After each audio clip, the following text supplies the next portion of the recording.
Un cordial saludo, ingenieros y compañeros. El día de hoy les vamos a hablar sobre los tipos de corrosión y cómo prevenirlos. Somos de la Facultad de Ingeniería Mecánica de la Universidad Pontificia Bolivariana, seccional Montería, y mi grupo está conformado por Vladimir Peinado, Sebastián Romero y Jainer Montes. Para empezar esta exposición, lo primero que hablaremos será qué es la corrosión. La corrosión es un proceso electroquímico que afecta principalmente a los metales, que sucede cuando este metal reacciona con el ambiente. Ya puede ser un ferroso, precioso o radioactivo, como lo sería el hierro, el titanio, el oro, el plutonio, el urano. Esto nos quiere decir que cualquier metal puede ser afectado por la corrosión. Para continuar esta exposición hablaremos de la corrosión en Colombia y alrededor del mundo. Lo que podemos decir de la corrosión en Colombia es que esta ha sido estudiada desde 1998 en diferentes áreas como la serían Barranquilla, Cartagena, Bucaramanga, Cúcuta, Tunjas, Bogotá y Medellín, lo cual nos mostró que las regiones más afectadas serían Bucaramanga y Cúcuta y las regiones menos afectadas serían Barranquilla y Cartagena. Esto es algo en cierto punto curioso, ya que Cartagena y Barranquilla son zonas muy costeras y las que están expuestas a un aire marino. Esto nos muestra que prevenir la corrosión puede ser que es posible y que las regiones que en cierto punto pueden ser muy afectadas, como lo serían Barranquilla y Cartagena, han tenido una manera de bajar este efecto de la corrosión. Otra cosa que tenemos que agregar es el costo que tiene la corrosión en Colombia, ya que esta en el año 2022 era de 26.000 billones de pesos. Y como lo vemos en la siguiente tabla, el costo de la corrosión representaba 3.4 del PIB global en 2013, lo cual nos muestra el elevado costo que tiene la corrosión a nivel nacional e internacional. La siguiente tabla nos muestra la corrosión en diferentes industrias. Lo que podemos decir es que los costos que tiene la corrosión en diferentes industrias es muy elevado, pero podemos decir que este costo es mucho mayor, debido a que si unas tuberías se llegan a dañar por la corrosión, se tiene que frenar todo el proceso que está haciendo esta tubería, lo cual no quiere decir que el costo de la corrosión va a aumentar, siendo algo que se tiene que calcular individualmente, algo que es un valor añadido que tiene el costo de la corrosión. Bueno, en este capítulo mencionaremos los tipos de recubrimientos para evitar la corrosión. Hablaremos especialmente de la corrosión en los metales. Pero ahora, ¿por qué es importante prevenir la corrosión? Bueno, quiero resaltar dos puntos que me parecieron importantes para prevenir la corrosión. El primero es que causa daños ambientales. El no prevenir la corrosión puede generar grandes daños ambientales. La segunda es que generan pérdidas económicas en las industrias, ya sea de pronto en la industria naval, en la industria petrolera o en los sectores donde manejen metales o tuberías de suministros de agua, todo este tipo de metales. Recordemos los enemigos con respecto a la corrosión de los metales, que son las sales, los ácidos, los cloros, todas estas sustancias que desgastan los metales y generan roturas o fisuras. Bueno, en este caso, si mencionamos la industria petrolera, se manejan bastantes químicos en esta industria. Entonces, ¿qué pasa si en una tubería de pronto por causa de la corrosión se generan fisuras o roturas? Pues va a haber pérdida de materia, en este caso de petróleo. Entonces se generan, primero que todo, daños ambientales. Se está derramando el petróleo. Y segundo, también se generan pérdidas económicas para la empresa. Entonces, mediante estos dos puntos, pues, vamos a mencionar los tipos de recubrimiento para evitar la corrosión. Métodos como el zincado, el maclado, galvanizado, recubrimientos de pinturas, recubrimientos de polímeros, entre otros. Vamos a enfocarnos en los tres primeros, el galvanizado, zincado y maclado, debido a que estos tres, el metal que se adhiere es el zinc. Entonces, la diferencia que hay entre el zincado y el galvanizado es que el zincado se hace mediante un proceso electrolítico, es decir, mediante una solución de zinc. Se sumerge el material o la aleación en una solución de zinc. Y el galvanizado se hace mediante un proceso de fundición, es decir, se funde el zinc a alta temperatura, obviamente, y se sumerge la estructura o el metal que se va a recubrir. Aunque hay varios tipos de galvanizados. Está galvanizado en caliente, galvanizado por inmersión en caliente y por pulverización. Entonces la diferencia entre galvanizado en caliente y galvanizado por inmersión en caliente, pues básicamente que la primera, galvanizado en caliente, se hace para estructuras completas o para estructuras más grandes, como vigas y este tipo de estructuras. Y el galvanizado por inmersión en caliente se hace para estructuras más pequeñas o para piezas más pequeñas como tornillos y este tipo de herramientas. Pero bien, ¿cómo funcionan estos recubrimientos en los metales? Bueno, recordemos un poco que los factores que influyen en la oxidación de los metales es la humedad y el oxígeno. Entonces ya esto depende más que todo del diseño de la estructura. Si es de pronto una estructura que tiene bastante porosidad o bastantes grietas, pues estas grietas o estas porosidades lo que van es a retener humedad y oxígeno.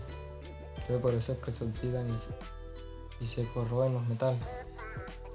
Lo que se hace con el recubrimiento es, valga la redundancia, cubrir el metal. Se sacrifica, bueno, en este caso, si hablamos de recubrimiento con zinc, se sacrifica el zinc. El zinc funciona como una capa también de oxidación, protegiendo así el metal que está en la parte interior. Entonces de esta forma se mitiga la entrada de oxígeno y de humedad para que el material sea más duradero. Continuando con los tipos de corrosión importantes que estamos viendo, es importante mencionar el tipo de corrosión galvánica y mencionar las características, por qué se da y cómo prevenirlo. Las características principales de por qué este se da, vamos a mencionarlas. Y la primera es, se produce cuando dos metales diferentes entran en contacto, estando todos ellos en un mismo electrolito, que generalmente es agua. Pero ¿cómo es esto? ¿Cómo se da esto? Generalmente hay que comprender que un metal de los dos que están en contacto o más puede experimentar una corrosión severa y el otro relativamente puede no verse afectado.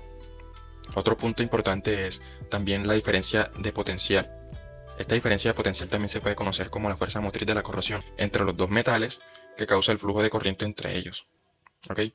El tercer punto, y no menos importante, es que también se le conoce a este tipo de corrosión como corrosión bimetálica o corrosión de materiales disímiles. Partiendo de aquí, vamos a identificar y a enumerar las causas de por qué sea este tipo de corrosión. Y bueno, para comprender esto, hay que tener presente tres situaciones para las que se puede dar de forma simultánea. La primera es la junta o unión de dos metales diferentes y esta debe estar humedecida con un líquido conductor de electrolito, que ya como mencionamos antes, generalmente es agua. Otro factor, el segundo factor que causa esta corrosión, debe ser el contacto entre el metal y metal, el contacto entre dos metales o más metales. El tercero es la suficiente diferencia de potencial entre los dos materiales que están en contacto. Si se cumplen estos tres factores, estas tres condiciones, la corrosión galvánica es muy probable, demasiado probable, que esté presente. Y la velocidad de la corrosión estará influenciada por el área relativa. Esta área relativa es dada por el ratio del áreas del anodo o cátodo, por así decirlo. Esto es un factor importante que hay que tener en cuenta. Y también la densidad de la corriente entregada por el metal noble, o también conocido como cátodo. Bueno, vamos a explicar cada una de las partes de por qué se produce este tipo de corrosión, que es la causa. Y empezamos primero con la de metal y metal. En esta es importante comprender que la corrosión galvánica solo ocurre si el metal está en contacto con otro diferente, en un contacto eléctrico. Si estos metales son aislados mediante cintas, arandelas, mangas u otros polímeros que ciertamente deben estar adecuados para la situación, la corrosión galvánica no ocurrirá. Otro factor importante que hay que tener en cuenta de causa la corrosión es que la pintura no es un material eléctrico confiable, ¿Por qué? Porque especialmente debajo de la cabeza de los pernos, de las tuercas, de las arandelas o cerca de los filos, de los bordes de las planchas de los metales, generalmente la pintura se daña durante la instalación o por movimientos posteriores al ajuste de los materiales, ¿ok? Entonces, este es un factor importante. En el contacto metal y no metal, perdón, la capa de pasivación. Esta capa de pasivación del acero inoxidable es muy delgada y no lo previene de este tipo de corrosión galvánica. Esta capa de pasivación también se conoce como óxido de cromo, ¿ok? También hay que tener en cuenta que ya partiendo para el otro factor que causa este tipo de corrosión, y es demasiado importante tener en cuenta la suficiente diferencia de potencial de los materiales. Todos los metales se disuelven en algún grado cuando son humedecidos, ¿ok? Entonces, con un líquido conductor que se encuentra presente entre ellos, con un líquido conductor de electricidad, en específico un electrolito, en palabras más y palabras menos, el grado de disolución es más grande en los metales activos o de sacrificio. O sea, estos metales son de potencial negativo, para que me entiendan. De otro lado, los metales nobles o pasivos son relativamente inertes y tienen un potencial positivo. Cabe resaltar que los potenciales de los metales son medidos con un electrodo de referencia y es usado para la construcción de series galvánicas. ¿Ok? ¿Y cómo se puede ver esto? Esto se puede ver evidenciado en una normativa muy importante como lo es la ACTMG 82, en la cual se puede encontrar mucho más información de esto. Otro factor importante es la junta o unión humedecida. ¿Ok? Bueno, para hablar de esto hay que tener en cuenta que si el líquido conductor de la electricidad o electrolito, más que todo puede ser agua de lluvia o agua absorbida dentro de los depósitos de la superficie de los materiales, si el porcentaje en HR es alto o si hay condensación, hay que tener en cuenta que a mayor conductividad del electrolito, más severo será el efecto galvánico. Ambiente salino, polución industrial, incrementa la conductividad de este electrolito, ¿ok? Bueno, el agua pura. Hay que tener en cuenta que el agua pura causa ligero efecto galvánico, ¿ok? Para que las industrias tengan esto en cuenta. Hay que tener en cuenta esto. Hay que tener en cuenta también que la evaporación del agua en las grietas ocasiona que el electrolito sea mucho más conductor y por ende sea un efecto galvánico mucho mayor, ¿ok? Un ejemplo de esto puede ser en los pernos o abrazaderas, en los tipos de ejemplos más cotidianos que se pueden observar. Se harán una pregunta, ¿y eso de HR, ese porcentaje, eso qué es? Bueno, HR significa hot rolled y en español más bien conocido como perfiles y chapas roladas en el caliente, para que me entiendan, ya que quizás no quiero que queden divagando por ahí en qué será eso, para que tengan conocimiento. Bueno, partiendo de aquí, vamos a ver cómo prevenir la corrosión galvánica. Bueno, ya esto lo mencionamos antes, pero como primera parte, si dos metales están en contacto, deben ser aislados uno de otro, ¿ok? Estos aislantes pueden ser arandelas de plástico o polímeros, y hay que tener en cuenta que son especializados en el tema. No cualquier tipo de polímero va a evitar que esta corrosión se dé. En conclusión de esta primera parte de cómo prevenir la corrosión galvánica, ambos metales deben estar convenientemente espaciados para que no se dé. Como segundo punto, no juntar dos metales diferentes que estén muy espaciados en la serie galvánica. Otro factor demasiado importante para personas que quizás, o industrias que quizás también no estén teniendo en cuenta este factor y estén sufriendo por este efecto que causa la corrosión, ya que les puede traer un costo demasiado grande. Como tercer punto, hay que tener en cuenta que el recubrimiento de las pinturas puede ser aplicado en ambos metales, a no ser que el metal anódico sea de sacrificio. En ese caso solamente el metal catódico deberá ser pintado, ¿ok? Un factor muy importante que las industrias deben tener en cuenta. El recubrimiento o pintura del elemento catódico es el más importante y debe estar en muy bien estado más bien. Ello para prevenir ratios de área desfavorables de anodo o catodo, en caso que produzca alguna discontinuidad, en el recubrimiento o pintura. El otro factor, cuarto factor, para prevenir la corrosión galvánica, es partes anódicas pueden ser fabricadas más gruesas para proporcionar un tiempo de servicio más largo. Ok, ya esto depende del presupuesto de la industria, de cuánto quieran gastar. Pero es un importante diseño que hay que tener en cuenta al momento de la vida útil del mecanismo que se está utilizando, de la vida que se le quiere dar, a cuántos años, ok. Ya eso depende de la empresa. Como quinto punto, Un metal de sacrificio puede ser instalado de tal forma que sea anódico para ambos metales. Ya sabemos que esto es para aumentar la posibilidad de que no haya este tipo de corrosión. ¿Okay? Bueno, 6. Adicionar inhibidores de corrosión al medio agresivo. Bueno, si las medidas antes mencionadas no son prácticas, la velocidad de ataque de la corrosión puede ser minimizada. Sí o sí siempre va a haber corrosión, hay que tener en cuenta este factor. La corrosión es algo que va a desaparecer, pero puede ser minimizada, teniendo en cuenta un área del anodo mucho mayor que el área del cátodo, ¿ok? Se recomienda que sea mayor, un 10 por 10, ¿ok? Se recomienda esto, que sea mayor por 10. Y por regla general, hay que tener en cuenta que si la diferencia de potencial entre dos metales diferentes es menor a 0.1 voltios, la corrosión galvánica no será significativa, o sea, podrá ser despreciable.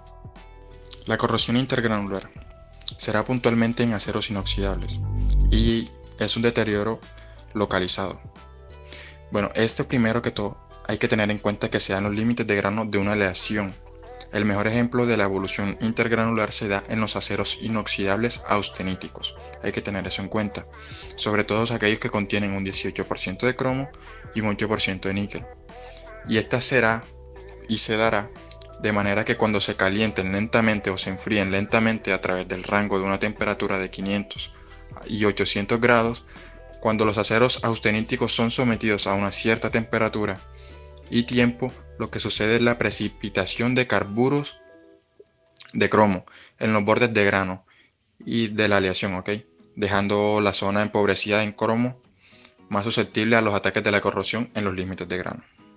Bueno, las principales causas de esta precipitación de carburos de cromo son llevar las piezas a una temperatura crítica, ya sea por soldadura o tratamientos térmicos.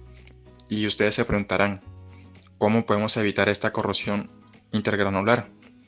Bueno, hay que tener en cuenta que para esto podemos evitar la corrosión intergranular utilizando aceros inoxidables bajos en contenido de carbono. Es decir, que significa que este debe tener un contenido máximo de 0.03% de carbono. Y estos son los aceros 304L, 316L y 317L. Bueno, cada uno destacando que la letra L significa carbono bajo. Ok, grábense eso y es importante en la industria. Con este porcentaje de carbono la posibilidad de precipitación de los carburos de cromo es nula prácticamente. Y en caso de necesitar soldar, se deben utilizar sí o sí electrodos de la misma composición para evitar esta corrosión. Otra forma de evitar la corrosión intergranular es mediante tratamientos térmicos. El proceso de sensibilización consiste en calentar la pieza a una temperatura de entre 1000 grados y 1100 grados centígrados y enfriar rápidamente. Este proceso devuelve al cromo la solución austenítica y no da tiempo para la precipitación, ya que el temple final hace que el paso por la temperatura crítica sea rápido. Y otra cosa que cabe destacar, que el tratamiento considera la precipitación para aceros ferríticos, ¿ok? Lo que les quiero decir es que la temperatura correcta para estos aceros es sobre los 1100 grados Celsius y que al igual que el proceso anterior se debe enfriar rápidamente.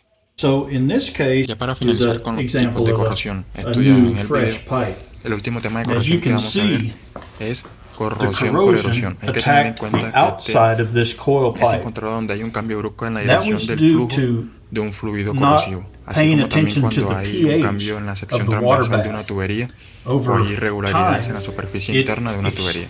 También se puede conducir a este tipo de corrosión.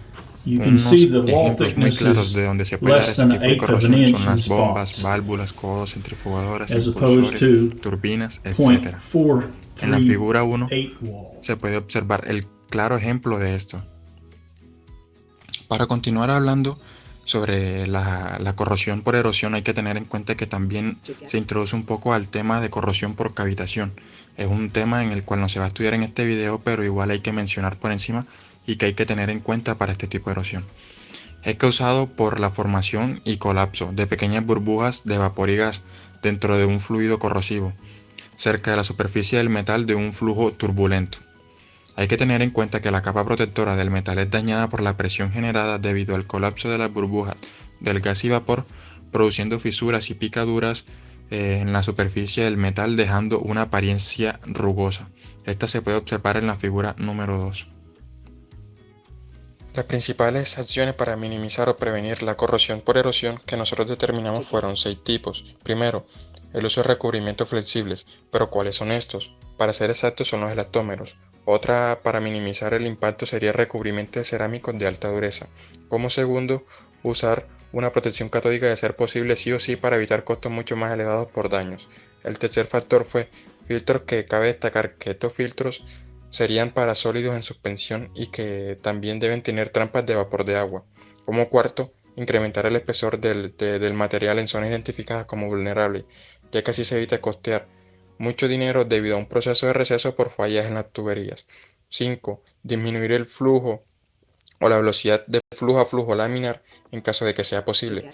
Lo que les trato de decir, para que me entiendan, es aumentar el diámetro de las tuberías y aumentar el radio de las curvas, ya que estos son factores determinantes para un mejor funcionamiento. Y por último, 6. Sí o sí optimizar y mejorar la alineación de las secciones transversales de los tubos. Y por último, evitar turbulencias y restricciones al flujo, ya sean reales o potenciales. Continuando con esta exposición, hablaremos sobre la corrosión microbiológica. ¿Qué podemos decir de la corrosión microbiológica? Es un proceso de degradación de un material causado por microorganismos. Estos microorganismos, ¿cuáles pueden ser? Pueden ser bacterias, hongos, algas u otros.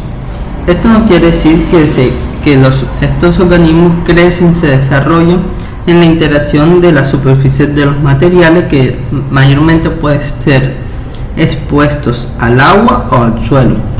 Estos microorganismos lo que hacen es que en cierto punto producen sustancias químicas como ácidos orgánicos y compuestos sulfúricos que atacan y corroen los materiales. Esto lo que nos quiere decir es que cuando sucede esta corrosión, los microorganismos aceleran y degradan en cierto punto los materiales, aleaciones, hormigón y otros materiales utilizados en diferentes industrias. A continuación hablaremos de las diversas formas de prevenir la corrosión microbiológica, las cuales son 5. La primera que hablaremos será de controlar la humedad. Esto lo que nos quiere decir es que la principal razón del crecimiento de los microorganismos es que hay humedad. Entonces lo que tenemos que hacer cuando estemos trabajando es controlar esta humedad y en cierto punto mantener los materiales secos o reducir la humedad al mínimo para ayudar a prevenir el crecimiento de microorganismos que generen esta corrosión. La segunda manera de prevenir este tipo de corrosión ya será por mantenimiento y limpieza regular. La limpieza que sea periódica en las superficies expuestas, en el agua o en el suelo, para eliminar depósitos de microorganismos y prevenir su aumento. La cuarta manera de prevenir este tipo de corrosión será por el uso de biocida, siendo una sustancia química que incide o mata microorganismos. En pocas palabras, los biocidas es una manera de prevenir el crecimiento de microorganismos y minimizar la corrosión. La tercera manera será ponerle un recubrimiento protector a los materiales. Estos recubrimientos crean una barrera que permite que los microorganismos y el material en cierto punto no se toquen, evitando el contacto directo y reduciendo la corrosión. Diseño adecuado de sistemas. Al diseñar estructuras o sistemas es importante tener en cuenta la prevención de la corrosión microbiológica. Esto se hace teniendo la selección de materiales resistentes a la corrosión, el diseño de sistemas de drenaje adecuados para evitar la acumulación de agua estancada y la consideración de factores que pueden promover el crecimiento microbiano. Todo lo anteriormente dicho nos muestra que es importante tomar medidas preventivas contra la corrosión microbiológica, ya que esta puede causar daños en tuberías, estructuras, equipos y otros elementos expuestos.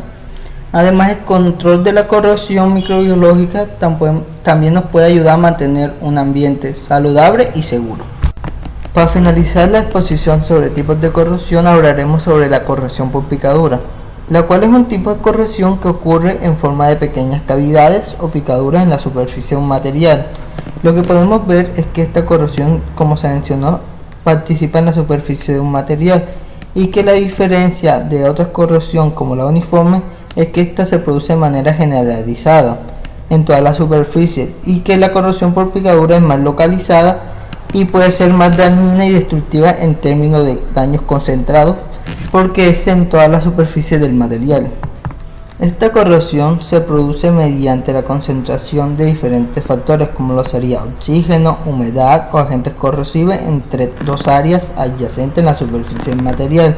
Esto lo que genera es celdas electroquímicas localizadas, donde esto actúa en las regiones como un anodo y otro como un cátodo, generando en pocas palabras la corrosión selectiva en la zona que afecta en este punto. En pocas palabras nos está diciendo que esta es la manera en cómo se genera la corrosión por picadura en las diferentes superficies donde actúa.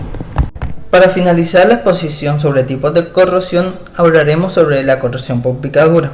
¿Qué es la corrosión por picadura? Esta se produce cuando se hace una diferencia entre concentraciones como la podrían ser el oxígeno, la humedad y agentes corrosivos entre otras áreas. Esto es algo que afecta principalmente a la superficie del área del material.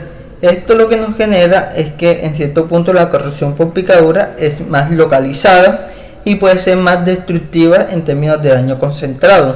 Comparándolo con otra corrosión sería la corrosión uniforme, que esta diferencia nos muestra que produce una manera más generalizada en la superficie. Otra cosa que tenemos que añadir es que la diferencia que crea esto una celda electroquímica, que lo que hace es que actúa un cátodo y un anodo, generando una corrosión selectiva en la zona del anodo. ¿Qué nos quiere decir esto? En palabras castizas, cuando sucede este fenómeno es que produce una reacción de oxidación, mediante la cual un material al perder electrones incrementa su estado de oxidación. Para finalizar la exposición sobre tipos de corrosión, hablaremos sobre la corrosión por picadura. ¿Qué es la corrosión por picadura? Esta se produce cuando se hace una diferencia entre concentraciones como la podrían ser el oxígeno, la humedad y agentes corrosivos entre otras áreas. Esto es algo que afecta principalmente a la superficie del área del material. Esto lo que nos genera es que en cierto punto la corrosión por picadura es más localizada y puede ser más destructiva en términos de daño concentrado.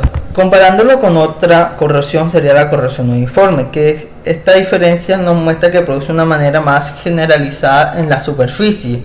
Otra cosa que tenemos que añadir es que la diferencia que crea esto una celda electroquímica, que lo que hace es que actúa un cátodo y un anodo, generando una corrosión selectiva en la zona del anodo.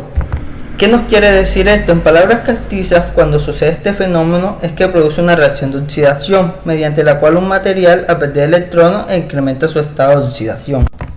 Para terminar, lo que hablaremos será de cómo prevenir la corrosión por picadura. Una de estas puede ser controlar los niveles de humedad del medio. Otra podría ser tener en cuenta la temperatura a la cual estará expuesto el metal. Conocer los niveles de cloruro y pH ácido, así como la sal. Se debe utilizar recubrimientos y protectores para el metal. Usar aleaciones con elementos químicos que mejoren la resistencia a la corrosión. También a esto podemos agregarle la protección catódica, mantenimiento regular y en cierto punto tener un diseño adecuado. En pocas palabras, buscar mejores materiales, cosas que ya se han mencionado anteriormente. Lo que podemos decir de todo esto es que cada corrosión tiene, en pocas palabras, su manera de actuar y cada una específicamente se tiene que buscar su manera de prevenir y cómo actúan las diferentes industrias que afecta esta corrosión, ya que en diferentes industrias la corrosión ataca de diferentes maneras. Y el costo de la corrosión es un costo muy elevado, por eso hay de saber cómo prevenirlas y cómo atacar y cómo prevenir que aparezcan estas corrosiones. Gracias. Para concluir, debemos entender que la corrosión es un proceso natural que deteriora los materiales, especialmente los metales, a través de las reacciones químicas con su entorno. Existen diferentes tipos de corrosión, como lo son la corrosión uniforme, la corrosión por picadura, la corrosión galvánica y la corrosión por tensión, y entre otras. Hay que tener en cuenta que la prevención de la corrosión implica implementar medidas adecuadas, como la aplicación de recubrimientos protectores, el uso de aleaciones resistentes a la corrosión, el control del ambiente y la aplicación de técnicas de protección catódica.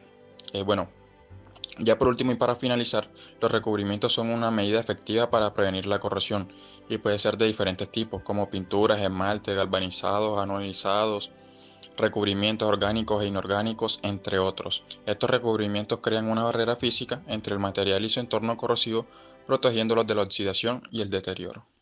Muchas gracias.